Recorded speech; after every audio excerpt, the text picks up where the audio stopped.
ایک بات کہنے لگا ہوں، اسے یاد رکھنا. میرے اعلیٰ حضرت رحمۃ اللہ علیہ فرمایا کرتے، حسد کرنے والا بندوں پر اعتراض نہیں کرتا، اللہ پر اعتراض کرتا. وہ کہتا ہے اللہ اسے کیوں دیا ہے، اتنا کیوں دیا ہے، معاذ اللہ وہ اللہ کی تقسیم پر اعتراض کرتا. حسد کرتے ہو بے چین رہو گے. حسد آپ کے دل کو تڑپا کے رکھ دے گا. چھوڑے، اللہ بڑا کریم ہے، جس کو جہاں چاہتا ہے وہاں بٹھا دیتا ہے. آپ قطعاً اس بحث میں نہ پڑے کہ اللہ نے کس کو کتنا دیا ہے، کب دیا ہے، کیوں دیا ہے. وہ بڑا بے نیاز ہے. حسد آپ کو تباہ کرے گا. دنیا میں پہلا گناہ جو ہوا تھا وہ حسد تھا. ابلیس نے حضرت آدم سے حسد کیا، کہنے لگا میں بہتر ہوں، سرداری اس کو مل رہی ہے، یہ تو اللہ کو پتہ ہے نا کس کو دینی ہے.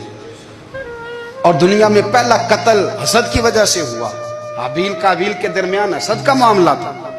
خاتون کا نکاح اس سے کیوں ہو رہا ہے، مجھ سے ہونا چاہیے. حسد تباہی کرتا. آپ یقین کریں، یعنی دکاندار کے سامنے دوسری دکان پڑتی ہے اور پریشان ہو جاتا ہے. وہ کہتا ہے میرا کیا بنے گا، لا حول ولا قوت الا باللہ العلی العظیم. یعنی تیرا کیا خیال ہے کہ تیرے حصے کی روٹی وہ کھا جائے گا؟ اتنا چھوٹا دل. یعنی تیرا موقف یہ ہے کہ تیرے حصے کا نصیب اس تک چلا جائے گا، یہ تیری خواہش ہے. ایک دوسرے کی کمزوریاں بیان کرنا، اس کا تو مال ہی ناقص ہے جی، اس کے تو پاس ہی کچھ نہیں. یہ تو کمزور لوگوں کا طریقہ ہے. میرے رسول کریم علیہ السلام گزر رہے تھے. پت جھڑ کا موسم تھا، خزاں کا موسم تھا، درختوں کے پتے جھڑ رہے تھے. صحابہ کو ساتھ لے کے حضور گزرے اور ایک درخت کی ٹہنی کو پکڑ کے حضور نے ہلایا. صحابہ فرماتے ہیں کہ چھم چھم اس کے پتے گرے، زمین پر ڈھیر لگ گیا. حضور نے فرمایا دیکھا تم نے کیا ہوا؟ حضور ہاں. فرمایا کتنی تیزی سے پتے جھڑے ہیں، صرف تنا رہ گیا ہے اور خالی ٹہنیاں رہ گئی ہیں، کوئی حسن بچا ہے؟ حضور نہیں. تو نبی کریم فرمانے لگے جو حسد کرتا ہے نا، اس کی نیکیاں بھی اسی طرح جھڑ جاتی ہیں، اسی طرح. اور ایک جگہ حضور فرمانے لگے جس طرح راکھ لکڑی کو آگ کھا جاتی ہے، جس طرح لکڑی کو آگ، جب آگ کھا جائے تو پھر لکڑی کو لکڑی نہیں کہا جاتا، راکھ کہا جاتا ہے، کوئلہ کہا جاتا ہے. اس کی اصل باقی یعنی اسے کھائی جاتی ہے.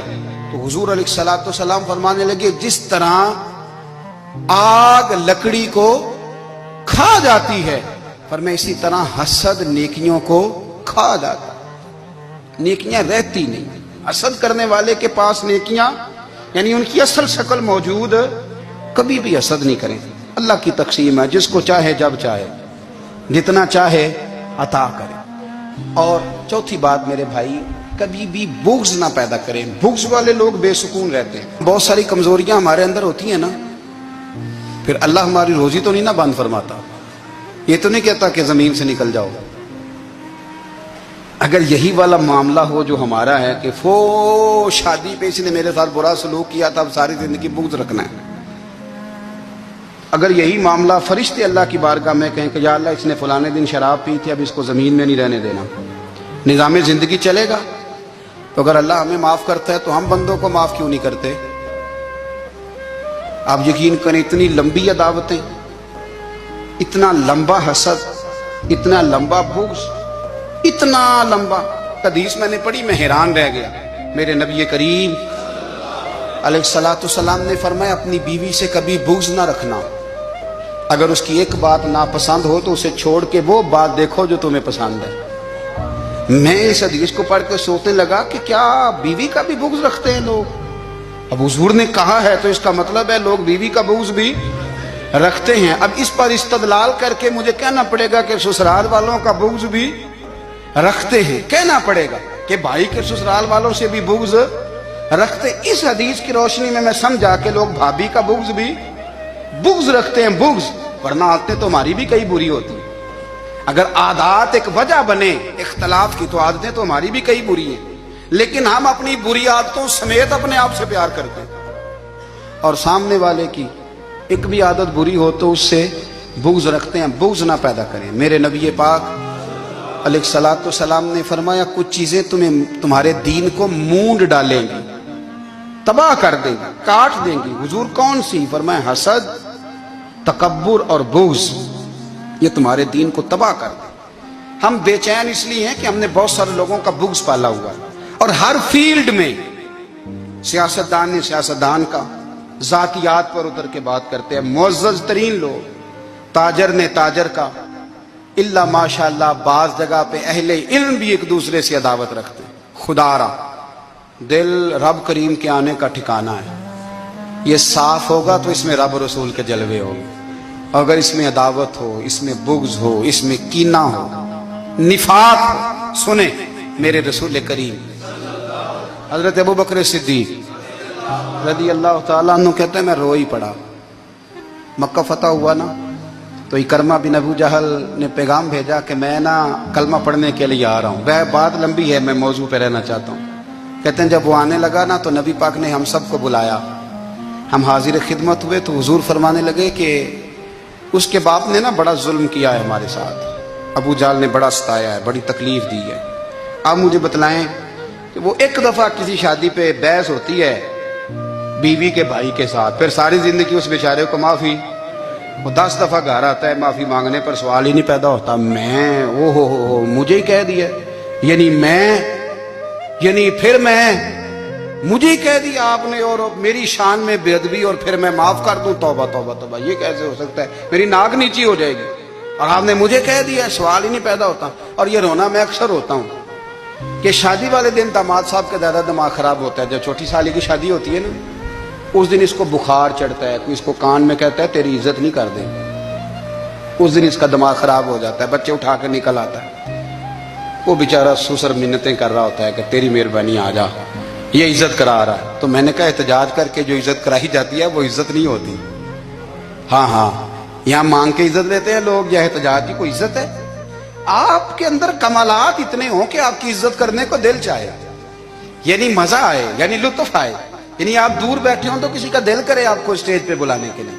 یہ کیا بات ہوئی کہ چھائے جانا اور بھاگ کے آگے جانا؟ ان سے نکلیں۔ اکرمہ بن ابو جہل کلمہ پڑھنے کے ارادے سے آ رہے ہیں، حضور علیہ السلام نے صحابہ کو بلایا، کتنی زیادہ عداوت رکھی جا سکتی تھی معاذ اللہ؟ کب سے وہ چلا تھا ظلم کرنے، اور اس کے بعد اس کا بیٹا شروع ہو گیا، کتنی باتیں تھیں جو ناقابل معافی تھیں، پر کریم رسول نے ہمیں بتلایا ہے کہ سکون والی زندگی کہتے کس کو ہے۔ جب سب لوگ جمع ہو گئے تو حضور نے فرمایا بھئی وہ کلمہ پڑھنے آ رہا ہے، اس کے باپ نے ظلم بڑے کیے ہیں، پر میری نصیحت یہ ہے کہ اس کے سامنے اس کے باپ کو برا نہ کہے، خبردار کوئی اس کے سامنے کوئی بات نہ کرے، اب وہ کلمہ پڑھنے آ رہا ہے، مطیع ہو کے آ رہا ہے، بان کے آ رہا ہے۔ کہتے ہیں اللہ کے رسول نے نا کافی دیر تک خطبہ دیا، بریفنگ دی، بات سمجھائی۔ جناب صدیق اکبر کہتے ہیں میں رو پڑا۔ ایک صحابی مجھے کہنے لگے تمہیں کیا ہوا؟ تو میں نے کہا میں مصطفیٰ کی رحمت پہ رو رہا ہوں، دیکھو کن کے لیے حضور گراؤنڈ بنا رہے ہیں، اے دیکھو کن کے لیے حضور تیاری کر رہے ہیں، جنہوں نے ساری زندگی دشمنی کی۔ خدا را یہ اندر سے عداوتیں نکال پھینکو۔ او بھائی اتنا تو لمبا ٹائم ہی کوئی نہیں، اتنا تو وقت ہی کوئی نہیں، اس کو صاف رکھو۔ بندہ کوئی کر بھی گیا تو کوئی حرج نہیں، چنگی مندی سجنا کولوں 100 واری ہو جاندی، یار یاراں دا گلا نہیں کر دے، اصل پریت یار یاراں دا جڑا گلا کردا تے یار نہیں جی ہوندا۔ ہاں پکی بات، پکی پیڑی۔ میرا ایک سنگی مجھے آ کے کہنے لگا فلانی جگہ بندہ یہ بات کر رہا تھا، میں کہ تو اوتھے ہی سے سوندا سے تم ہی نال ہی سے، میرا تو سجن بات سن ہی نہیں سکتا۔ چنگی مندی سجنا کولوں 100 واری ہو جاندی، یار یاراں دا گلا نہیں کر دے، اصل پریت جنہ دی۔ ہاں جو بندے پھر ہوتے اس طرح کے، ان کے لیے بھی میاں صاحب نے کہا ہے، ان کے لیے بھی میاں صاحب نے کہا ہے، ان کے لیے بھی آپ نے بات ارشاد فرمائی ہے۔ آپ نے فرمایا چنگا ہویا لڑ نیڑیوں چھٹا، کتے عمر نہیں لنگی ساری، بے قدران دی یاری کولوں توبہ لکھ لکھ باری، او چنگا ہویا لڑ نیڑیوں چھٹا، کتے عمر نہیں لنگی ساری۔ جو اس طرح کا تھا نا شکوے کرنے والا، بغض رکھنے والا، فرمایا بے قدران دی یاری کولوں توبہ، یعنی لاکھ تے لاکھ کنے ہو گئے، یعنی 2 لاکھ باری توبہ کی تھی انہوں نے، گنی نہیں جا سکتی جتنی میاں صاحب نے توبہ کر دی۔ بے قدرے دوست، بے قدران دی یاری کولوں توبہ لکھ لکھ باری، چنگا ہویا لڑ نیڑیوں چھٹا، کتے عمر نہیں لنگی ساری۔ تو مہربانی کریں، ایک تو اگر آپ مطمئن رہنا چاہتے ہیں تو کبھی کبھی نا مست ہو کے ذکر الہی کریں، مست ہو، وہ والا ذکر نہیں جس میں آپ موبائل بھی دیکھ رہے ہیں اور کہانیاں بھی. میرے سامنے کو بندہ جمعے والے دن یا تقریر کے درمیان تسبیح لے کے بیٹھ جائے تو میں اس سے پوچھتا ہوں تو دو کام ایک ٹائم میں پہ کرنا ہے. میری بھی بات سن رہے ہو, تسبیح پڑھی تو ممکن ہی نہیں. تسبیح تو تسبیح ہے, جب وہ ہوگی تو پھر کوئی اور کام سوال ہی نہیں پیدا ہو. ایک تو ذکر کرے محو ہو, دوسری بات حقیقت کا سامنا کرے. آپ اگر مطمئن رہنا چاہتے ہیں تو حقیقت پسند بنے. تیسری بات حسد چھوڑ دیں, دوسروں کو ڈسکس کرنا چھوڑ دیں. آپ یہ دیکھیں کہ اللہ نے مجھے کیا کچھ دیا, اس پہ راضی رہیں. حضرت عبداللہ ابن عمر رضی اللہ تعالیٰ عنہ بیمار ہو گئے, شدید علیل تھے, طبیعت مبارک میں کمزوری آ گئی, کچھ کھانے کو دل نہیں کرتا تھا. گھر والے بار بار کہتے کچھ کھا لیجئے کچھ کھا لیجئے, نہیں کھاتے تھے. بالآخر حضرت نافع آپ کے غلام تھے, ان سے کہنے لگے کہیں سے مچھلی مل جائے نا تھوڑی سی تو میں کھاؤں گا. تو کہتے ہیں میں سارے مدینے میں ڈھونڈتا رہا, مچھلی نہ ملی. اگلے دن بھی ڈھونڈی تو نہ ملی, تیسرے دن بھی ڈھونڈی تو نہ ملی. تو فرمانے لگے یار بس چھوٹی سی خواہش ہے, کوئی فرض نہیں ملتی تو رہنے دے. کہتے ہیں چوتھے دن مچھلی مل گئی, میں 1.5 دینار کی مچھلی لا کے حضرت عبداللہ ابن عمر رضی اللہ تعالیٰ عنہ کے سامنے جو مچھلی رکھی تو آپ نے لقمہ روٹی کا توڑا تھا, مچھلی کو لگانے لگے کہ دروازے پہ فقیر نے آ کے آواز دی کچھ کھانے کو دو. تو حضرت عبداللہ ابن عمر نے روک لیا اور ہنسے. کئی دفعہ ہم بھی دیتے ہیں پر ہمارا چہرہ دیکھنے والا ہوتا ہے, اتنے ہم غصے میں ہوتے ہیں دے دیتے ہیں, لیکن جو چھلوٹیں ہوتی ہیں نا چہرے والی وہ گنی نہیں جاتی. ہنسے فرمایا دیکھو میرا اللہ کتنا کریم ہے, وہ مجھے بچانا چاہتا, اٹھا بار دیا جا کے. تو خادم اب حکم کا پابند تھا, وہ لیت اللہ تو کر نہیں سکتا تھا, وہ گیا اور جا کے دے آیا. فقیر جب سارے محلے سے آٹا اکٹھا کر لیتے ہیں تو پھر ایک جگہ جا کے بیچتے بھی ہیں. دے آیا, وہ 2 گلیاں آگے گزرا تو میں پیچھے دوڑا گیا. میں نے کہا سچ بتا کھانی ہے کہ بیچنی ہے؟ وہ کہنے لگا جو بھی سبب لگ جائے کر جاؤں گا, آپ نے دے جو دی ہے. تو کہتے ہیں میں نے اسے کہا کہ یہ 1.5 دینار کی میں نے خریدی تھی, اگر تو 2 دینار کی مجھے بیچ دے تو آج کل مچھلی مدینے میں مل نہیں رہی, تو میں اپنے آقا کو دے دوں گا, وہ یہی کھائیں گے, بیمار ہیں. تو کہنے لگا جی بسم اللہ, مجھے کیا اعتراض ہے, 2 دینار مل رہے ہیں, 1.5 کی مچھلی, اور 1.5 کی بھی کسی نے نہیں خریدنی تھی, اب تو پک گئی. فرماتے میں نے 2 دینار اس کو تھمائے, وہ مچھلی اس سے خریدی اور خرید کر کے میں لا کے حضرت عبداللہ ابن عمر کے سامنے دوبارہ رکھی. تو فرمایا یہ کیسے آ گئی؟ میں نے کہا حضور 1.5 کی خریدی تھی اور پھر فقیر کو دے دی, اب اسی سے میں 2 دینار کی خرید کے لایا ہوں, آپ قبول فرمائیں. تو فرمانے لگے تم نے اچھا نہیں کیا, اب اس طرح کرو 2 دینار بھی اسے دے اور مچھلی بھی واپس دے آؤ. عرض کی حضور کیوں؟ فرمایا تم نے قرآن نہیں پڑھا؟ حضور پڑھا ہے. فرمایا رب فرماتا ہے لن تنالوا البر حتى تنفقوا مما تحبون, تم بھلائی کو اس وقت پہنچو گے جب اپنی پیاری چیز راہ خدا میں خرچ کرو گے. امام غزالی نے لکھا ہے, فرمانے لگے دیا. تو وہ حضرت نافع کہتے ہیں میں دینے گیا, دے کے واپس آیا تو کچھ پریشان تھا, کیونکہ مجھے بھی 4 دن ہو گئے تھے نا تلاش کرتے. تھوڑی طبیعت میں مایوسی تھی, کتنی محنت سے میں نے لایا اور آپ نے واپس کر دی. تو حضرت عبداللہ ابن عمر نے مجھے قریب بٹھایا, پھر مجھے تھپکی دی. فرمانے لگے پتر میں نے ویسے بھی کبھی جھوٹ نہیں بولا, اور آج کل تو میں ویسے ہی بیمار ہوں, ٹائم ہی نہیں, وقت ہی نہیں, موقع ہی نہیں جھوٹ بولنے کا. میں تجھے سچ بتاؤں, مجھے مچھلی کھا کے اتنا سکون نہیں ہونا تھا جتنی اللہ کے راستے میں خیرات کھا کے مجھے سکون ہوا. تو تجھے تو میری راحت سے غرض ہے نا کہ مجھے راحت کیسے ہوتی ہے, تو مجھے سکون ملا ہے, راہ خدا میں دے. میں نفسانی خواہش پوری کر لیتا تو یہ میرا نفس کل پھر مجھ سے مچھلی مانگتا, پرسوں کہتا نہیں چھوٹے گوشت کی یخنی بھی چاہیے. ہم لوگ الجھ گئے ہیں, بہت بڑے قیدی ہیں اپنے آپ کے, بڑے قیدی, سارا دن اپنی خواہشات کی تکمیل میں بھاگے رہتے ہیں. بڑے بڑے سونے نوجوان, میں ان پہ تنقید نہیں کرتا, مجھے ان پہ ترس آتا ہے. جب میں رات کے اندھیروں میں انہیں ٹیلی فون لے کے چوکوں میں کھڑے دیکھتا ہوں تو مجھے رحم آتا ہے. میں کہتا ہوں دیکھو نفس کی خواہش کے پیچھے یہ کیا مثلاً آخر کیا ہے اس میں, ایک عورت کے پیچھے تباہ کر لیا اپنے آپ کو. یعنی زیادہ سے یہ کوئی مقصود ہے, یہ کوئی مقصد حیات ہے جس کو مقصد بنا لیا ہے. میرے عزیز بات کو سمجھ لیں, اتنا خوبصورت آدمی ہے اور اتنا اس کا اونچا قد کاٹ ہے, اور کیا کس کے پیچھے یہ بھاگا ہوا ہے. بڑا سمجھدار, دانشور, عقل مند آدمی, ذی روح بندہ, لیکن اس کا سٹیٹس آپ یہ ملاحظہ کریں کہ وہ 20-40 ہزار کی خاطر جھوٹ بولتا ہے, دھوکہ دیتا ہے. فریب اور فراڈ کرتا ہے. ہم اپنی نفسانی خواہشات کے پیچھے اس طرح بھاگتے ہیں کہ ہم اصل سے رہ جاتے ہیں. میری باتوں کی سمجھ آ رہی ہے آپ حضرات؟ تھوڑا تھوڑا کر کے ایک ایک کر کے ان کی باتیں کم مانیں. وہ ضروری تو نہیں نا کہ سویرے ناشتہ بازار سے اپنی مرضی کا تگڑا کیا ہے, بازار سے لا کے پوڑیاں چنے بہترین کھائے, اور پوڑیاں چنے ابھی کھائے نہیں, شاپر میں ڈالے ہوئے ہیں, اور وہ لے کے ابھی آ رہا ہے, تو ساتھ ہی رستے سے گوشت بھی چھوٹا اچھا لگا تو 2 کلو وہ بھی لے آئے کہ پوڑیاں چنے کھاؤں گا اور دوپہر کے لیے گوشت پکاؤں گا. وہ پہلے یہ تو کھا لے صاحب, اس سے تو نجات پا لے. یہ پتہ نہیں ہضم ہوتا ہے کہ کچھ اور کرتا ہے تیرے ساتھ, لیکن وہ گوشت بھی ساتھ لے آیا. یعنی ٹیبل پہ, ناشتے کے ٹیبل پہ بیٹھ کے فیصلہ ہو رہا ہوتا ہے کہ ہم نے کیا کھانا ہے, ہم نے کدھر جانا ہے. سمجھو, یاد رکھو, باتوں کو سمجھو اور غور کرو. یہ تھوڑا تھوڑا کر کے جب ہم چھٹکارا حاصل کرنے کی کوشش کریں گے نا, چھٹکارا حاصل کرنے کی, کئی جگہ سے, کسی جگہ سے اگر آپ کو تنبیہ ہوتی ہے نا, تنبیہ, اس میں بھی بڑا مزہ آتا ہے. اس میں بڑا, ہمارے ایک بزرگ تھے, تو ایک دن نہ میں گیا تو کہنے لگے الحمدللہ آج میں بڑے سکون میں ہوں. میں نے کہا جی وہ کیا ہوا؟ کہنے لگے میں اپنے آپ کو بڑا پیر صاحب سمجھنے لگ گیا تھا. تو ایک وابڈا کے کسی آدمی سے کام تھا, تو میرے ایک دوست نے مجھے کہا کہ پیر صاحب اس کو ٹیلی فون کر دیں, سنا ہے آپ کا عقیدت مند ہے. میں نے اس بندے کو ٹیلی فون کیا تو کہتا پیر صاحب میں عزت آپ کی بڑی کرتا ہوں پر یہ کام نہیں ہو سکتا. کہتے ہیں جب اس نے مجھے کہا نا تو کچھ بھی نہیں, تو مجھے بڑا مزہ آیا, ورنہ میرا تو نفس پھول گیا تھا. میں تو سمجھتا تھا کہ جو میں کہتا ہوں ویسے ہی ہو جاتا ہے. کہتے اس نے تھوڑا سا نا مجھے لیول میں کیا ہے, مجھے مزہ آیا.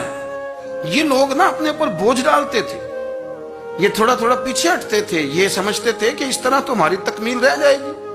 صبح سے شام تک اگر اسی نفس کی باتیں مانتے رہیں گے تو خرابی کرے گا. دولت کا نشہ ہے بھائی, دولت کٹھی کرنے والا کسی جگہ سیر نہیں ہوتا. حسن کا نشہ ہے, حسن کا نشہ ہے. حضرت ابو بکر شبلی رحمت اللہ علیہ فرمایا کرتے تھے جو تیری بیٹی کو خوبصورت سمجھ کے اس کے ساتھ نکاح کرنا چاہے اسے بیٹی نہ دینا. حضرت جی کیوں؟ فرمایا حسن تو تھوڑے دن کے بعد ختم ہو جائے گا, پھر وہ اس کی قدر نہیں کرے گا, وہ تو کہیں اور منہ مارتا پھرے گا. حضرت ابو بکر شبلی رحمت اللہ تعالی علیہ کی بیٹی خوبصورت تھی. ایک نوجوان کہنے لگا میرا نکاح کر دیں. آپ فرمانے لگے پتر تو 1 مہینے کے بعد آنا, کر دوں گا. بڑی موٹی تازی خوبصورت صاحبزادی. تو حضرت نے اسے دوائی کھلائی, اسے پخانے لگ گئے. جو پخانہ کرتی ایک مٹکے میں سنبھال دیتے. تھوڑا وقت گزرا تو وہ ہڈیوں کا پنجر بن گئی. مہینے بھر میں دست اتنے آئے کہ کمزور ہو گئی. تو ابو بکر شبلی 1 مہینے کے بعد نوجوان کو بلایا, فرمایا ادھر آ تیرا نکاح کروں. بچی دکھائی تو وہ کمزور بستر پہ پڑی. فرمایا شادی کر. کہنے لگا اس سے نہیں میں نے کرنی. فرمایا یہ وہی ہے؟ کہنے لگا جی نہیں. فرمایا تو کہتا تھا مجھے عشق ہے, کدھر گیا تیرا عشق؟ کہنے لگا حضرت صاحب آپ کیسی بات کر رہے ہیں. فرمایا ادھر آ. پھر وہ مٹکا جس میں گند رکھا تھا وہاں لے گئے. فرمانے لگے تیرا اس کے ساتھ عشق تھا, یہ ہے تیرا عشق. فرمایا اسے تو میں 4 دن روٹی کھلاؤں گا پھر تندرست ہو جائے گی, لیکن میں دیکھنا چاہتا تھا کہ تو میری بیٹی سے پیار کرتا ہے یا اس کے چہرے پہ آنے والی کچھ وقت کے لیے سرخی سے پیار کرتا ہے, اس لالی سے پیار کرتا ہے جو جوانی کے وقت بچوں اور بچیوں پہ آتی ہے. کس چیز کے دل دادا؟ یعنی کیا مطلب؟ نفس کی غلامی, سراسر غلامی. اور پلٹ پلٹ کے اور بڑے بڑے سیانے بندے چھوٹی سی خواہش کے لیے. بڑا سمجھدار آدمی, بڑا سیانا بندہ. میں ایک بڑے بزرگ عالم تھے, میں ایک دفعہ ملنے گیا تو پائے پکا رہے تھے, خود پائے پکا رہے تھے. تو وہ بڑے پیار کی بات ہوتی ہے نا جی. تو تامت باندھی ہوئی اور بڑی جناب خستہ حالی, اور وہ پائے پکا رہے ہیں. تو میں نے ان سے کہا, میں نے کہا حضرت جی پائے تو کسی اور نے بھی پکا لینے تھے, آپ بخاری لے کے بیٹھتے, چلو میری طرح کا کوئی بندہ آپ سے استفادہ بھی کر لیتا. اب پائے آپ لائیں گے, پھر پکائیں گے, پھر آپ کھائیں گے, تو یہ تو 24 گھنٹے آپ کسی کام میں گزر جائیں گے. تو یہ ایک چھوٹی سی خواہش کے لیے. میں کسی چیز کو حرام نہیں کہہ رہا, قرآن پاک کی جو آیت پڑھی ہے صرف اس کی تفسیر آپ کے سامنے عرض کر رہا ہوں. ہماری خواہشات ماں پالتی ہے, آپ کو نہیں پتا کتنے دکھ سہتی ہے. میں ان ماؤں کو جانتا ہوں جو بیٹے کے حصوں کی مار بھی اس کے ابے سے کھاتی ہیں, مار کھاتی ہیں وہ. ایک خاتون ایک کان سے سنتا نہیں, میرے پاس ایک دفعہ آئی, کہنے لگی 60 لگ گئی سی, کوئی دعا کر دیں کہ آپ کو وظیفہ پر. ڈاکٹر کہتے ہیں ٹھیک نہیں ہو سکتے. میں نے کہا باجی صحیح بتاؤ مسئلہ کیا ہے؟ کہنے نہیں کچھ بھی نہیں, مسئلہ کیا ہونا ہے,